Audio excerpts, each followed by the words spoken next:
রিজিকের মালিক কে? আপনাকে আল্লাহ পাক যতটুকু রিজিক দিয়েছেন তাকদিরে লেখা আছে না? তাকদিরে লেখা আছে না? তাকদিরে লেখা আছে যেটা, সেটা কি আপনি না খেয়ে মরবেন নাকি? যদি আপনার তাকদিরে থাকে যে আপনি 50 বছর বাঁচবেন আর 50 বছরে আপনি 500 মণ চাল খাবেন, কথার কথা, ওই চালের এক দানা বাকি থাকতে আপনি মরবেন? মরবেন না। তাহলে রিজিক কি আমার সাথে সম্পৃক্ত না আল্লাহর সাথে সম্পৃক্ত? এই বিশ্বাসটা করতে হবে। তো দাড়ি রাখলে কি মেয়েরা পছন্দ করবে না নাকি? বলেছে যে বিয়ে করবো না দাড়ি রাখলে, এমন কথা বলেছে?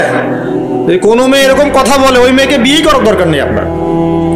যদি কোনো মেয়ে আপনাকে বলে যে দাড়ি রাখলে ভালো লাগে না, শেভ করতে হবে, না হলে বিয়ে হবে না, বিয়ে করবো না, ওই মেয়েকে বিয়ে না করাই উচিত আপনার।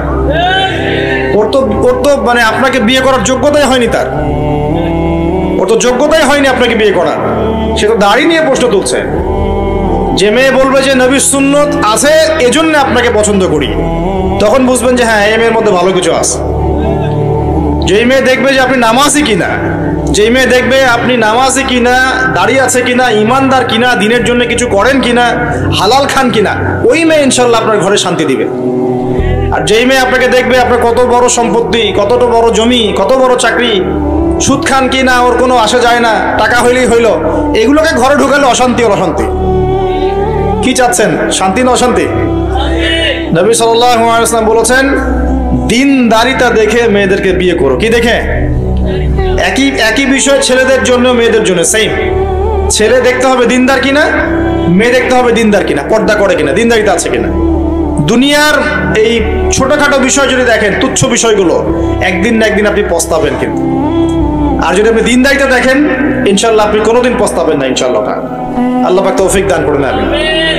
এটা একটা বড় সিদ্ধান্ত জীবনের। এই সিদ্ধান্তে যদি ভুল করে ফেলেন সারা জীবন পস্তাতে হবে। অতএব এখানে বেশি আবেগে ফ্যান্টাসিতে ভুগবেন না। ঠান্ডা মাথায় দিনদারিতাকে অগ্রগণ্য করে আপনি ছেলে দেখবেন বা মেয়ে দেখবেন ইনশাল্লাহ। আর গার্ডিয়ান যারা পরিবারের পিতামাতা আছেন তাদেরকেও বলবো দুনিয়ার এই বিষয়গুলোকে বেশি প্রাধান্য দিতে যাবেন না। কত বড় চাকরি করে, কত বড় জমির মালিক, কত বেশি টাকা, এগুলো পরের বিষয়। আগের বিষয় হচ্ছে আপনার ওই জামাই দিনদার কিনা, আগের বিষয় হচ্ছে তার মধ্যে ইসলাম আছে কিনা, শুরুর বিষয় হচ্ছে আপনার ওই মেয়ের মধ্যে দিনদারিতা আছে কিনা।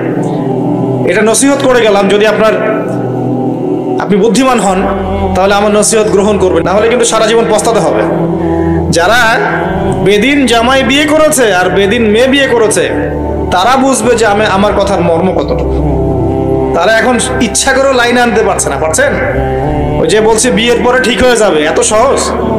এটা কি সুইচ টিপ দিলে ঠিক হয়ে যাবে? মানুষের মনটা খুব জটিল একটা বিষয়। এত সহজেই মানুষের মন চেঞ্জ হয় না। হয় ইল্লা মাশাআল্লাহ, আল্লাহ চাইলে হয়।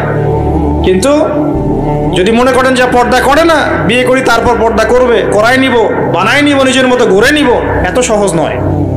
পরে দেখবেন সেই মেয়ে আপনার দাড়ি শেভ করায় ফেলছে, করতে পারে না, আপনাকে পেরেশানিতে ফেলবে। সবার এত টাকা, তোমার টাকা নাই। এই যুগে একটু সুদ খেলে কি হয়, সমিতিতে নাম লেখালে কি হয়, সুদের লোন নিলে কি হয়, সবার একতলা বাড়ি আমার কেন, সবার 4-5 তলা বাড়ি আমার কেন একতলা থাকবে, নাও লোন নাও বাড়ি করি। আপনার স্ত্রী আপনাকে এদিকে ইনফ্লুয়েন্স করবে, করবে না? করবে। এইভাবে তো বহু পরিবারের কর্তা দিন দিন হাডুষ্ট করে মারা যাচ্ছে। টেনশন, পারিবারিক অশান্তি। অতএব দিনদারিতাকে প্রাধান্য দেন ইনশাআল্লাহ। দিনদারিতার সৌন্দর্য কখনো শেষ হয়ে যাবে না ইনশাআল্লাহ। আল্লাহ পাক তৌফিক এনায়েত করুন। আমিন। প্রিয় ভাইরা, আলোচনা একটা বড় অংশে এবার আসছি, এদিকে খেয়াল করেন। একটু মনোযোগ দিতে হবে। এখন থেকে আমরা একটু গুরুত্বপূর্ণ জায়গায় যাব। নবী সাল্লাল্লাহু আলাইহি ওয়াসাল্লামের সুন্নতের উপর আমল না করলে আমরা কি জান্নাত পাবো কিনা? আর নবীর সুন্নত কি শুধুমাত্র ইবাদত বন্দেগীর ক্ষেত্রে করলেই হবে, না জীবনের সব ক্ষেত্রে করতে হবে? আমার সাথে কথা বলেন। নবীর সুন্নত কি শুধু ইবাদত বন্দেগীতেই করব নাকি জীবনের সব ক্ষেত্রে করব? আল্লাহর নবী সাল্লাল্লাহু আলাইহি ওয়াসাল্লাম মাত্র 23 বছরে আইয়ামে জাহিলিয়াতকে সরিয়ে দিয়েছেন কি দেন নাই? আইয়ামে জাহিলিয়াতের শিরক, ওখানকার আপনার সুদ, ওখানকার আপনার জেনা, ওখানকার মাদক, ওখানকার গোত্রীয় হানাহানি 23 বছরের মধ্যে পরিবর্তন হয়েছে কিনা?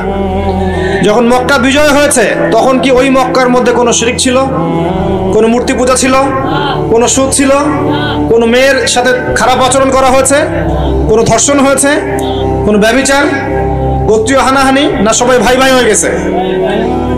23 বছরের মধ্যে আল্লাহর নবী কি এমন করলেন যাতে একটা অন্ধকারাচ্ছন্ন সমাজ আলোকিত হলো? কি এমন করলেন কে বলতে পারবেন? 23 বছরের মধ্যে আল্লাহর নবী কি এমন করলেন? তিনি কি কোনো জাদু করেছেন? তিনি কি মানুষকে বশ করেছেন? তিনি কি আল্লাহর ফেরেশতাদেরকে দিয়ে জোর করে মানুষকে দিনের দিকে নিয়ে আসছেন? তিনি কি মানুষের গলায় ছুরি ধরে ইসলাম কবুল করিয়েছেন? এই কোনো কাজই আমাদের নবী মুহাম্মদ সাল্লাল্লাহু আলাইহি ওয়াসাল্লাম করেন নাই। করেছেন? বরং তিনি মানুষের কলব, মানুষের হৃদয়টাকে পরিবর্তন করে দিয়েছেন। বলেন সুবহানাল্লাহ। মানুষের হৃদয়ের মধ্যে আগে কুফর ছিল, আল্লাহর নবী সেখানে ঈমান ঢুকিয়ে দিয়েছেন। মানুষের হৃদয়ের মধ্যে আগে শিরক ছিল, আল্লাহর নবী সেখানে তাওহীদ ঢুকিয়ে দিয়েছেন।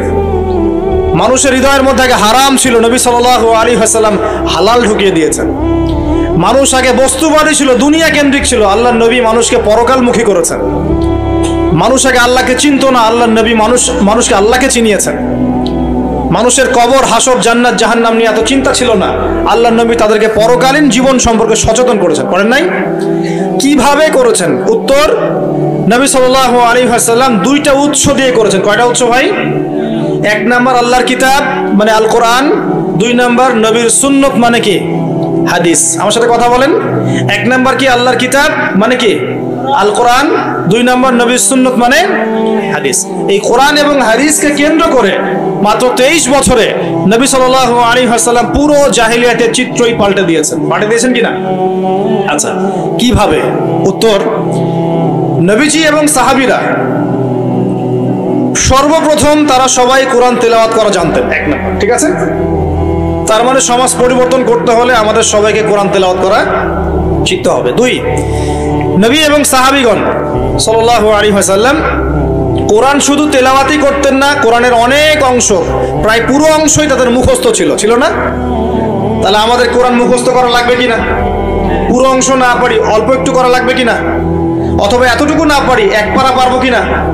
1 পারাও না পারি, নামাজের জন্য উপযুক্ত সূরাগুলো মুখস্থ করতে পারবো কিনা? পারবো না? সারা জীবনে কম পড়াশোনা করেছি? প্রচুর পড়াশোনা করেছেন, তাহলে কোরআনের ক্ষেত্রে কেন পিছিয়ে থাকবো? থাকা যাবে? যাবে না। ওই যে বারবার একটা কথা বলি, 15-20 বছর পড়াশোনা করে 15টা সূরা শিখছেন না।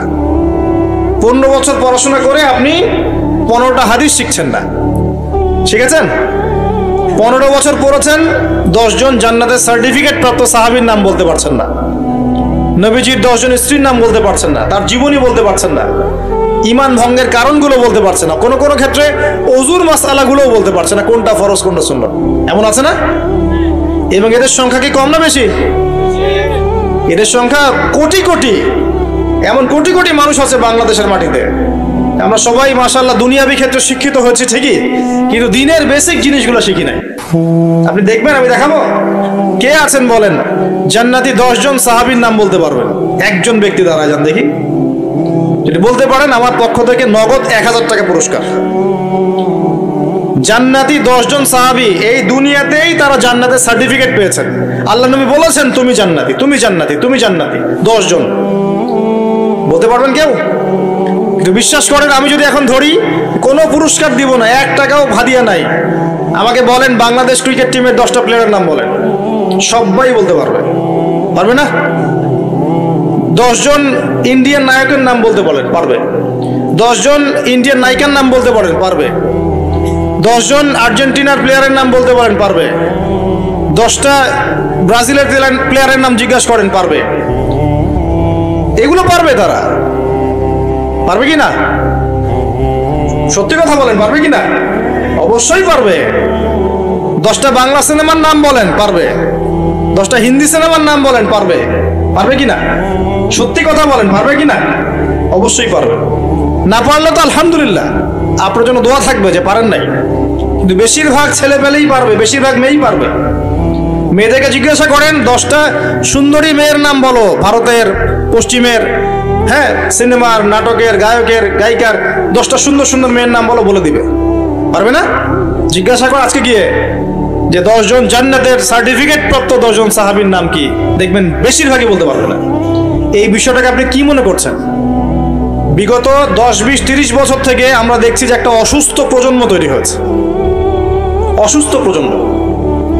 কিরকম অসুস্থ? দিনের জ্ঞান অর্জনের কোনো ফিকির করে না, সারাদিন দুনিয়ার জ্ঞান অর্জন নিয়ে পড়ে আছে। এর উদ্দেশ্য একটা সার্টিফিকেট অর্জন করে চাকরি পাওয়া।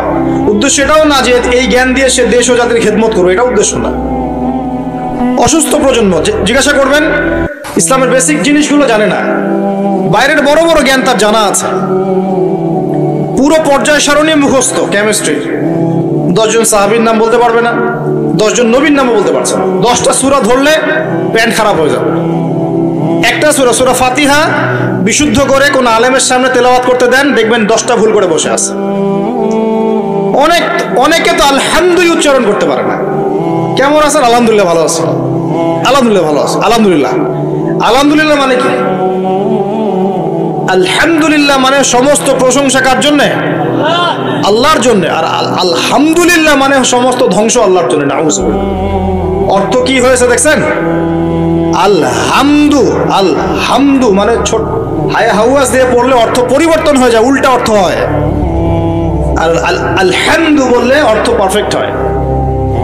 কুল হুয়াল্লাহু আহাদ, কুল বললে একটা অর্থ হয়, আর কুল হুয়াল্লাহু আহাদ বললে আরেক অর্থ হয়। তারপরে কুল ইয়া আইয়ুহাল কাফিরুন লা আ'বুদু মা তা'বুদুন একটা অর্থ হয়। আর যখন বলে কুল ইয়া আইয়ুহাল কাফিরুন লা আ'বুদু মা তা'বুদুন আরেকটা অর্থ হয়। এগুলো আলেমরা বুঝবেন। তো কুরআনই তো পড়তে জানছে না। 15 বছর 20 বছর পড়াশোনা করে আমরা কি প্রজন্ম তৈরি করছি বলেন তো? আগামী 2-3 দিন পর তারা রাস্তাঘাটে কনসার্ট করবে, নাচবে, পিকনিক করবে, হইহুল্লা করবে এবং পশ্চিমাদের সাথে তালে তাল মিলিয়ে বলবে যে 31st night happy new year. তারা বলবে আগামী 2-3 দিন পরেই করবে। কিন্তু আজকে আরবি মাসের কয় তারিখ বলতে পারবে না। আরবি বর্ষপুঞ্জি আছে না, ক্যালেন্ডার, আরবি নববর্ষ কবে, প্রথম মাসটার নাম কি সেটা বলতে পারবে না। রমজান মাস তার আগে কোন মাস, পরে কোন মাস বলতে পারবে না। কিন্তু 31st নাইট তারা চিনে। তারা লাইলাতুল কদর চিনে না, 31st নাইট চিনে। আপনি কোন প্রজন্ম তৈরি করছেন দেখেন। এখানে প্রসঙ্গ যেহেতু এসেই গেল, বলে দেই এই কথাটা, পরে ভুলে যাব। যে খ্রিস্টপূর্ব প্রায় 46 সালের দিকে এক ব্যক্তি ছিল, তার নাম ছিল জুলিয়াস সিজার। কি নাম? Julius Caesar. এগুলো আমি আসলে অনেকদিন আগে পড়েছি, আমার মাথায় এত লাইভলি নাই, আর এগুলোর চর্চা করা আমি বন্ধ করে দিয়েছি। আমাদের ফিলোসফি কিছু বই ছিল, এগুলোতে হিস্ট্রিগুলো ঘাটা ছিল সবগুলো, আর হিস্ট্রির একজন গভীর ছাত্র। তো এই জুলিয়াস সিজার নামক এক ব্যক্তি ছিল, যে আসলে সিজার নামক এক দেবতার উপাসনা করত। কথা বুঝতে পারছেন? ওদের অনেক দেবতা ছিল, এরকম একটা দেবতার নাম ছিল সিজার। ওর নামে সে নামকরণ রেখেছে জুলিয়াস সিজার। এই নক্ষত্র পূজারী ছিল, তারার পূজা করত। কথা বুঝতে পারছেন? তো তারার পূজা যে করে সে কি তাওহীদপন্থী না মুশরিক? বলেন, সে কি ইমানদার না কাফের, কোনটা? এখন সে একটা ক্যালেন্ডার ফর্ম করেছিল, এর নাম হলো এই গ্রেগরিয়ান ক্যালেন্ডার বলে। তো এখানে প্রথম বর্ষ যেটা, এই প্রথম বর্ষতে উৎসব পালন করা শুরু করেছে এই জুলিয়াস সিজার নামক এই ব্যক্তি প্রথম, এবং সে সমাজ এটা চালু করে দিয়েছে। এরপরে আরো পরে প্রায় খ্রিস্টের জন্মের 800 বছরের দিকে পারস্যের এক সম্রাট ছিল, তার নাম ছিল মনে হয় জামশিদ। তো এই ব্যক্তি একজন সম্রাট ছিলেন। তো সে আবার এরকম বর্ষ বরণের জন্য একটা মানে উৎসবের আয়োজন করে, তার নাম দিয়েছিল নওরোজ। কি নাম দিয়েছে? নওরোজ মানে বর্ষ বরণ উৎসব। এভাবে এই পারস্য উপমহাদেশে পুরো জায়গাটায় এই নববর্ষ পালনের সংস্কৃতি চলে আসে। এগুলো হতে হতে হতে আজকে এই যে দেখছেন আপনি 31st নাইট, এই যে গ্রেগরিয়ান ক্যালেন্ডার, যেটা মানে পশ্চিমারা সারা বিশ্ব শাসন করেছে না। যখন ব্রিটেন সারা বিশ্বকে শাসন করছিল, আমাদের এখানে ওদের দখল ছিল না। পলাশির যুদ্ধের হিস্ট্রি জানেন না? কত বছর এখানে শাসন করেছে? প্রায় 200 বছর এরা এখানে শাসন করে নাই। নবাব সিরাজউদ্দৌলার পতনের পর থেকে প্রায় 200 বছর এই ভারতীয় উপমহাদেশ তারা শাসন করেছে না।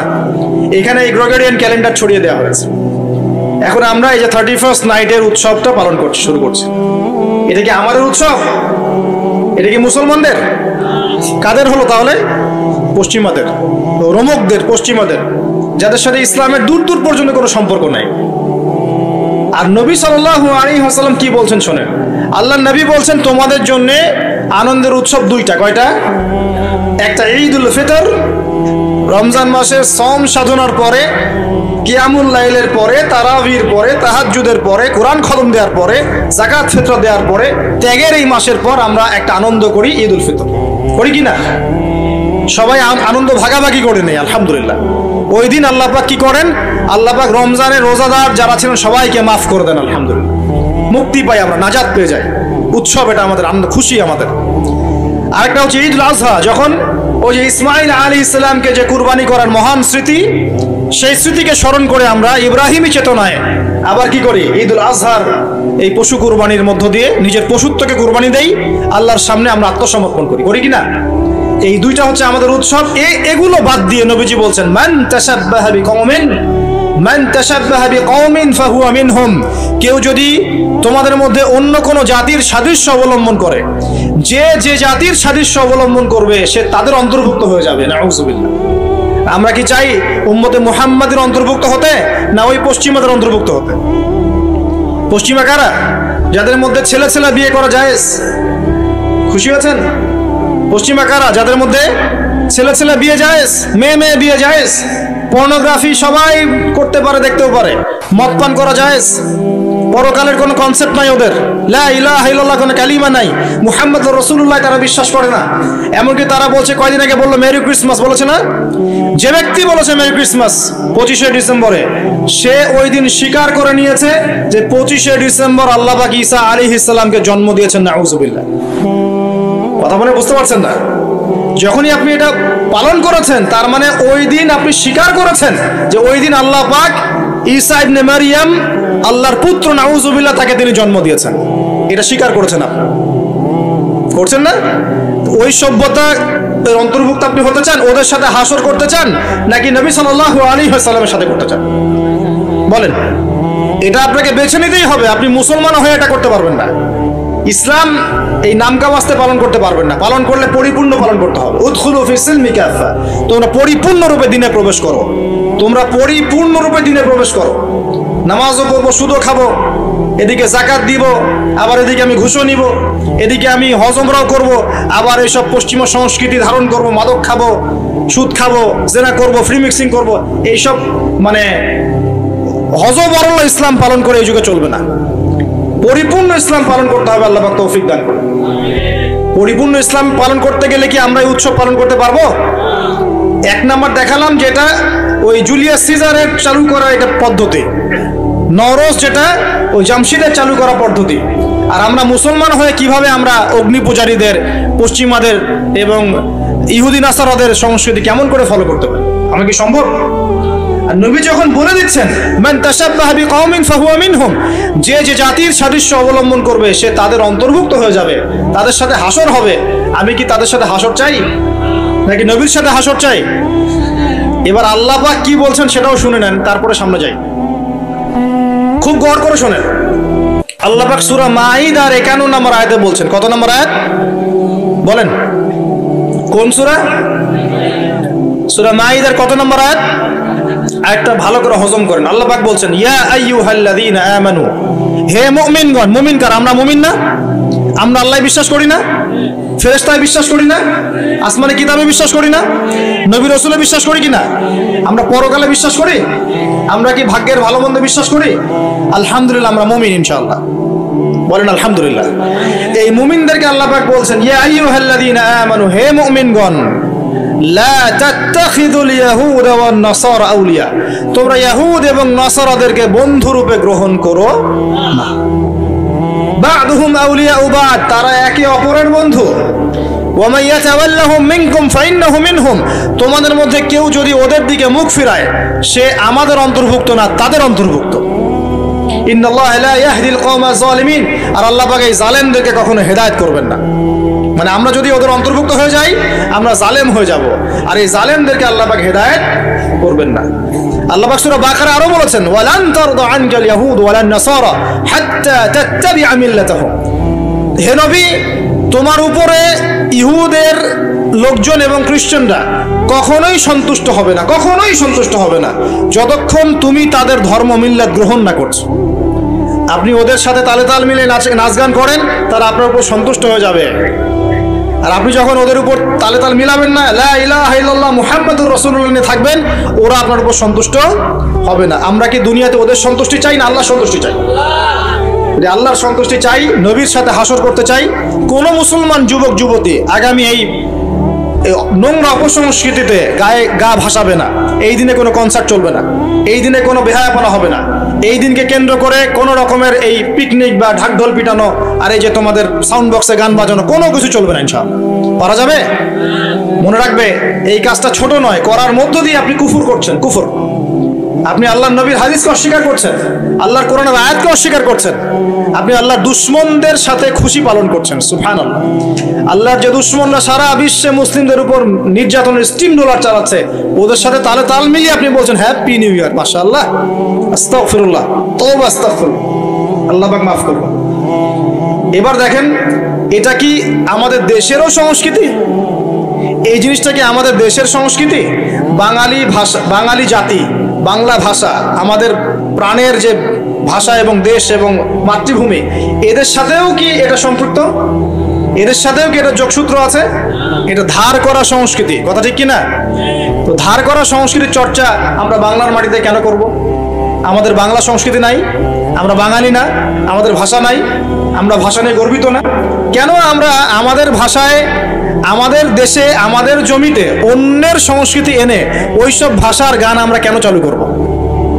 ওইসব ভাষায় আমরা ঢাকঢোল কেন পিটাবো? আমাদের নিজস্ব সংস্কৃতি নাই? আছে কি নাই? এবার আসেন আরেকটা পয়েন্ট দিয়ে শেষ করি এই লেকচারটা। সেটা হলো, একটা বছর যে চলে গেল, একটু মনোযোগ দাও এদিকে। একটা বছর যে চলে গেল, এক বছর চলে যাওয়াতে কি আমার খুশি হওয়া উচিত না কষ্ট পাওয়া উচিত?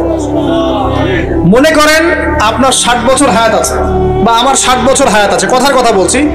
এখন এক একটা বছর যে চলে যাচ্ছে, আমি কি মৃত্যুর দিকে একটু একটু করে আগাচ্ছি না? আপনি আগাচ্ছেন না কি ভাই? কথা বলেন, আগাচ্ছে কি না? তাহলে আমরা একটা বছর চলে যাচ্ছে মানে কি, আমরা একটা একটা করে ধাপ আগাচ্ছি কবরের দিকে।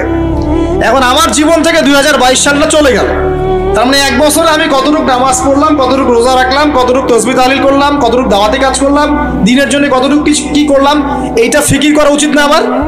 আমার জীবন থেকে একটা বছর চলে গেল মানে আমি কবরের দিকে এক ধাপ এগিয়ে গেলাম। এখন এগিয়ে যাওয়ার খুশিতে আপনি আজকে উৎসব পালন করছেন। আস্তাগফিরুল্লাহ, কি বুদ্ধি মাথায়! দেখেন, জীবন থেকে একটা বছর হায়াত কেটে পড়ে গেল, এটাতে সে খুশি হয়েছে এবং খুশি হয়ে সে উৎসব পালন করছে, কনসার্ট করছে, ঢাকঢোল পিটাচ্ছে, পিকনিক করছে। কত বুদ্ধি মাথায়! মৃত্যু কাছাকাছি আসলে কি মানুষ খুশি হয় না কষ্ট পায়? মৃত্যু কাছাকাছি আসলে মানুষ কি খুশি হবে নাকি আরো চিন্তা করবে, হায় আফসোস, এক বছর যদি আরো ভালো কাজ করতে পারতাম আরো ভালো হতো? কোনটা বলেন? আফসোস হবে না? অবশ্যই হবে। হ্যাঁ, তার মানে এখন আপনি যদি কিছু করতেই চান, এই 31st নাইটে যদি আপনি কিছু করতেই চান, তাহলে আমি বলবো, আমার পরামর্শ, সুন্দর করে ওযু করে আইসে আপনাকে জায়নামাজে দাঁড়াতে হবে। দাঁড়ায় 2 রাকাত নামাজ পড়ে চিন্তা করবেন, আল্লাহ এক বছর যে চলে গেল, আমি এই গত বছরে কি করলাম? দিনের জন্য কি করলাম? দুনিয়ার জন্য কি করলাম? পরিবারের জন্য কি করলাম? কতটুকু জ্ঞান অর্জন করলাম? কয়টা কোরআনের আয়াত শিখেছি এক বছরে? কয়টা হাদিস শিখলাম? কয় ওয়াক্ত নামাজ ঠিক মতো পড়লাম? রমজানের সওম রেখেছিলাম কিনা? দান সদকা করেছিলাম কিনা? সৎ কাজে আদেশ করেছিলাম কিনা? অসৎ কাজে নিষেধ করেছিলাম কিনা? এই ফিকির করতে পারেন আপনি বসে বসে। যদি করতেই হয় কিছু, তাহলে এটা করতে হবে। অন্য কিছু করার সুযোগ আছে? উচিত হবে? একে তো আমাদের দেশের সাথে এই সংস্কৃতির কোনো সম্পর্ক নাই, এটা দেশদ্রোহিতাও হচ্ছে, আবার ইসলামের সাথে দূরত্ব কোনো সম্পর্ক নাই, ইসলামের সাথে দ্রোহিতা করা হচ্ছে। তাহলে বলেন, আমরা যদি আল্লাহ এবং তার রাসূলের সন্তুষ্টি চাই, তাহলে আমরা কি আল্লাহ এবং তার রাসূলের শত্রুদের সংস্কৃতি গ্রহণ করতে পারি? আল্লাহ পাক আমাদের সবাইকে বোঝার তৌফিক দান করুন। প্রিয় ভাইরা, যারা এই লেকচার শুনবেন অনলাইনেও চলে যাবে ইনশাআল্লাহ। যাদের কানে এই লেকচার যাবে, যদি কিছু করতেই হয়, জায়নামাজে দাঁড়িয়ে, ওযু করে জায়নামাজে দাঁড়িয়ে 2 রাকাত নফল নামাজ পড়ে তওবা করতে পারেন আল্লাহর কাছে, আল্লাহ এক বছর চলে গেল, কি করতে পারলাম জানি না, আল্লাহ আমাকে পরের বছরটা আরো ভালো করে দিনের জন্য কাজ করার তৌফিক দান। এইটুকু করা যাবে না? যদি করতে চান এতটুকু করেন, এর বাইরে কিছু করতে যান না। আল্লাহ পাক বোঝার তৌফিক দান করুন, আমিন। প্রিয় ভাইরা, এখন সামনে আসি যে আল্লাহর নবী এই পুরো জাহিলিয়াত পরিবর্তন করেছেন কোরআন সুন্নাহ দিয়ে। ঠিক আছে কথা? কোরআন সুন্নাহর মধ্যে কাজগুলো কি ছিল আমি কয়েকটা বলেছিলাম। 1, কোরআন তেলাওয়াত করা শিখেছে সবাই। 2 কোরআনের অর্থ বুঝেছেন সবাই। 3 কোরআনের সমস্ত আদেশ নিষেধ তারা মেনে চলেছেন, চলেন নাই? আমাদের উচিত হবে কোরআনের সমস্ত আদেশ এবং নিষেধগুলোকে মেনে চলা। আল্লাহ পাক আমাদের সবাইকে তৌফিক এনায়েত করুন। এরপর তারা কি করেছেন? কোরআন এবং হাদিসের দাওয়াতটা মানুষের কাছে পৌঁছে দিয়েছেন, দেন নাই? তাহলে আমাদের কি নিজে নিজে দিন পালন করলেই হবে না আমার পরিবারেও করাতে হবে? আমি নিজে পালন করছি, পরিবার পালন করছে, মাশাআল্লাহ। এখন আমার দায়িত্ব না সমাজের মধ্যে প্রচার করা? দায়িত্ব কি না? আরো কি কোনো নবী আসবেন? তার নবীর উত্তরসূরি কারা এখন? ওলামায়ে কেরাম। ওলামায়ে কেরামদের শুধু একার দায়িত্ব ইসলাম প্রচার করার, নাকি আমাদেরও দায়িত্ব আছে? আমরা ইখতিলাফি মাসআলাগুলোকে নিয়ে পড়ে থাকবো না। জটিল ফিকহি বিষয়গুলো সেটা আপনি আমি ফতোয়া দিতে পারবো না, এটা মুফতি সাহেবরা করবে। কিন্তু কমন জিনিসগুলোর দাওয়াত আমরা সবাই দিতে পারি কিনা? নামাজের দাওয়াত আপনি দিতে পারেন? আপনি হালাল খাবার দাওয়াত দিতে পারেন? পর্দার দাওয়াত দিতে পারেন? আপনি এটা দাওয়াত দিতে পারেন যে আমরা সবাই 5 ওয়াক্ত নামাজ পড়বো, রোজা রাখবো, সামর্থ্য হলে হজ করবো, জাকাত দিব, এইটুক দাওয়াত তো আপনি দিতে পারেন, পারেন কিনা? মাদক দ্রব্য ছেড়ে দেওয়া, মাদক দ্রব্য খেও না, সুদ খেও না, এই কমন কথাগুলো তো বলতে পারেন নাকি? লিখো আন্নি ওয়ালাউ আয়া, একটা আয়াতও যদি জানো তোমরা সেটা প্রচার করো। যদি আমরা সবাই মিলে দিন প্রচার না করি, দিনের অবস্থা আস্তে আস্তে কিন্তু সংকুচিত হয়ে আসছে। আপনারা কি বুঝতে পারছেন না যে অন্য ধর্মগুলো আস্তে আস্তে ছড়িয়ে পড়ছে? আমাদের এই গাফেলতির কারণে আজকে বহু মুসলিম ধর্মহীন হয়ে যাচ্ছে, হচ্ছে না?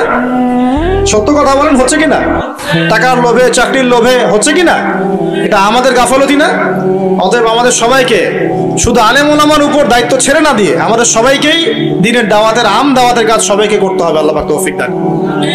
শুধু একদিনের ওয়াজ মাহফিল দিয়ে সব হবে? আজকে আমি আসলাম, হাতে 1 বছর আপনার সাথে আমার দেখা হবে না হয়তো বা, তাহলে কি এখানেই শেষ? একটা ওয়াজ মাহফিল দিয়ে সব হবে? ওয়াজের কথাগুলো সবাই শুনবো এবং মানার চেষ্টা করবো ইনশাআল্লাহ, এবং সবাই মিলে আমরা আমলও করব, মানুষকে আমলের দিকে ডাকবো ইনশাআল্লাহ।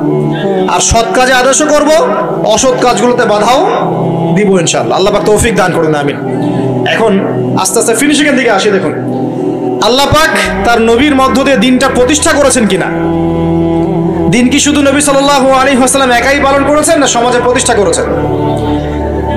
এখন আমাদের কি একা একা পালন করলেই হবে, না সমাজে প্রচার প্রসার করতে হবে?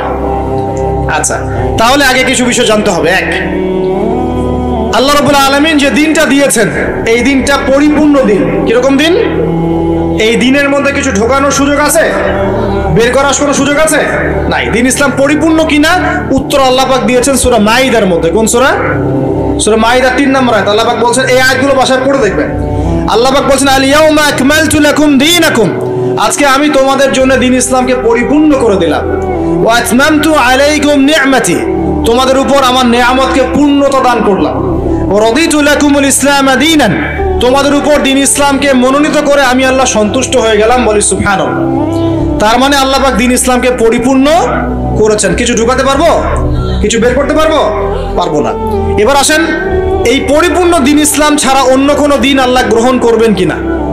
উত্তর সূরা আলী ইমরান আয়াত নম্বর 85। আল্লাহ পাক বলছেন, আল্লাহ রাব্বুল আলামিন বলছেন, ওয়া মান ইয়াবতাগি গায়রাল ইসলামি দীনান ফালা ইউকবালা মিন, কেউ যদি ইসলাম ছাড়া অন্য কোনো দিন বা জীবন ব্যবস্থা তালাশ করে তার কাছে কোশ্চিনকালেও এটা কবুল করা হবে না।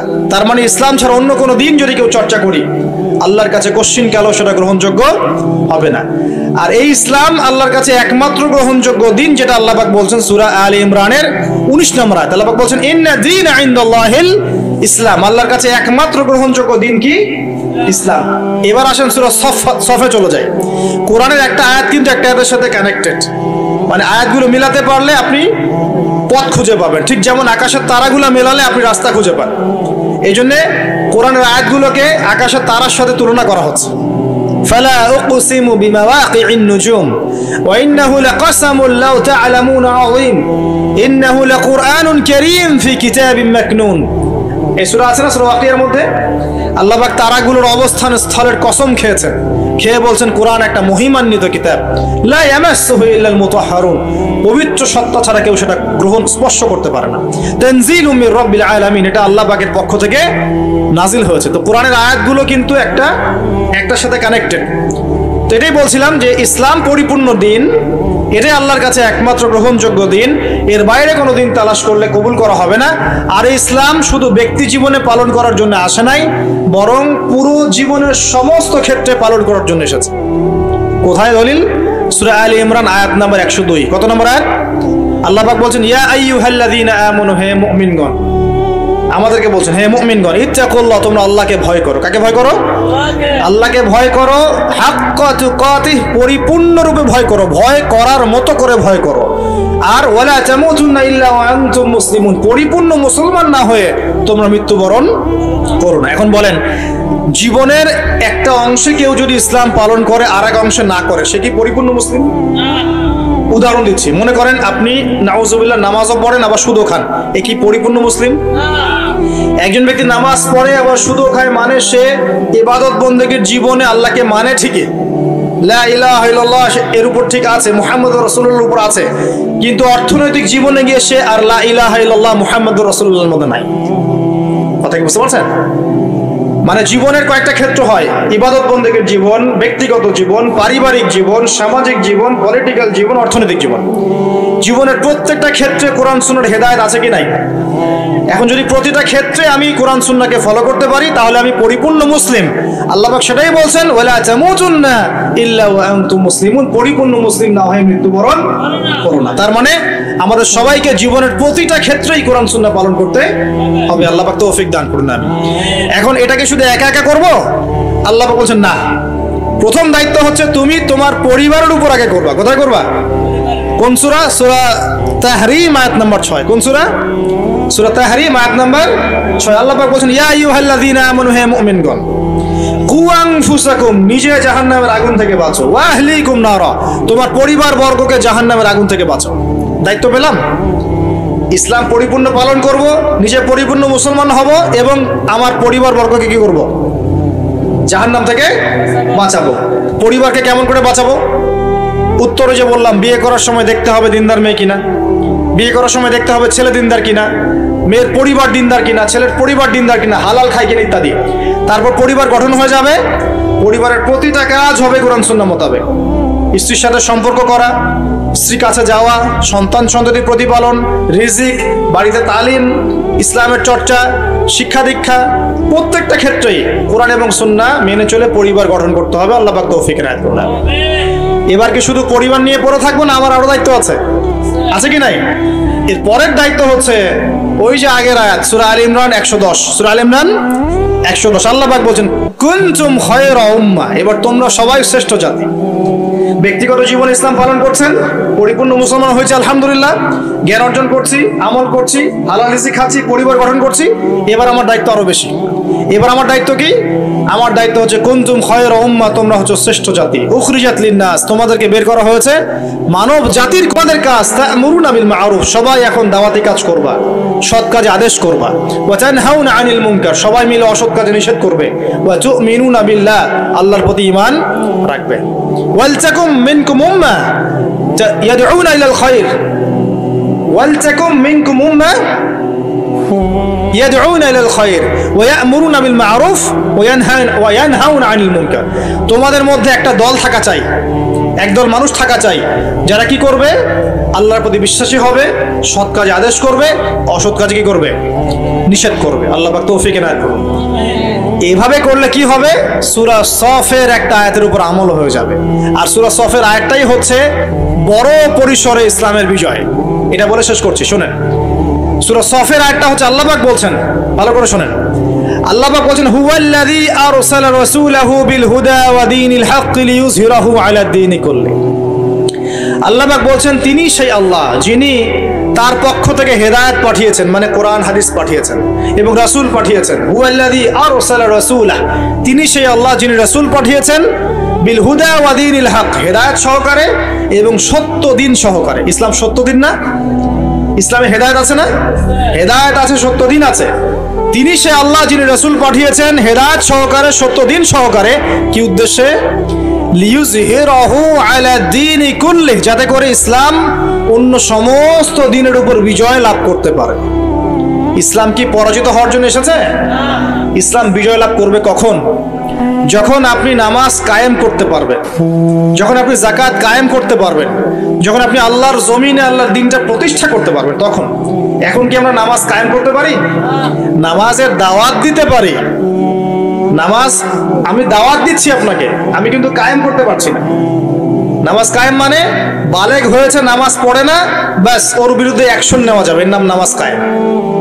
চুরি করেছে, চোরের হাতটা কেটে ফেলতে পারবেন, নামাজ আপনি ওখানে বিধানটা কায়েম করেছেন। জিনা করেছে, 100 বেত্রাঘাত করতে পারবেন, তখন কায়েম হয়েছে। এগুলোকে এখন করা যাবে? এখন এগুলো প্রচার করতে পারছি, কিন্তু প্রতিষ্ঠা করতে পারছেন? আল্লাহ পাক বলছেন ইসলাম এসেছে অন্য সমস্ত দিনের উপর বিজয় লাভ করার জন্য। মানে নবীর যুগে এটা প্রতিষ্ঠা হয়েছিল না? সাহাবীদের যুগে ছিল না? শত শত বছর এমন করে ছিল। বিগত হয়তো 200, 300 বা 150 বছর থেকে আপনি দেখছেন যে বিশ্বের অবস্থা অন্যরকম। এখানে মুসলিমদের অবস্থা একটু শোচনীয়, কোণঠাসা। ইকোনমিক ভিত্তি দুর্বল, পলিটিক্যাল ভিত্তি দুর্বল, জিও পলিটিক্যাল ভিত্তি দুর্বল, মিডিয়া প্রযুক্তি সব ওদের হাতে চলে গেছে, তাই না? অস্ত্র শস্ত্র ওদের বেশি, আমাদের খুব কম। মানে আমরা বিভক্ত হয়ে গেছি। হ্যাঁ, বিভিন্ন রাষ্ট্রে বিভক্ত, রাষ্ট্রের দলে বিভক্ত, তারপরে মাযহাবের মধ্যে অনেকগুলো ভাগ হয়ে গেছে, তরিকার ভাগ হয়ে গেছে, দলাদলির অভাব আছে, প্রচুর দলাদলি। তা আমরা বিভিন্ন দিক থেকে দুর্বল হয়ে গেছি। কিন্তু এটা কি এরকমই ছিল আগে? এমন ছিল না। ইনশাআল্লাহ যখন ঈসা ইবনে মারইয়াম আসবেন তখন থাকবেও না। থাকবে? আল্লাহ পাক সেটাই বলছেন, ইসলাম পাঠিয়েছেন আল্লাহ পাক যাতে অন্য দিনের উপর এই দিনটা বিজয় লাভ করতে পারে। এখন এই বিজয় লাভ কি ঘরে বসে থাকলেই হবে? আর এই বিজয় লাভ কি শুধু আলেম ওলামারা দাওয়াত দিলেই হবে? আর শুধু একটা মাহফিল করলেই হবে? বিজয় লাভের জন্য আমাদের কয়েকটা কাজ বলে শেষ করব। 1 নাম্বার, আমাদের সবাইকে দ্বীনের জ্ঞান অর্জন করতে হবে। পারা যাবে ইনশাআল্লাহ? 2 নাম্বার, প্রত্যেক মুসলিমকে কোরআন তেলাওয়াত করা শিখতে হবে। পারা যাবে ইনশাআল্লাহ?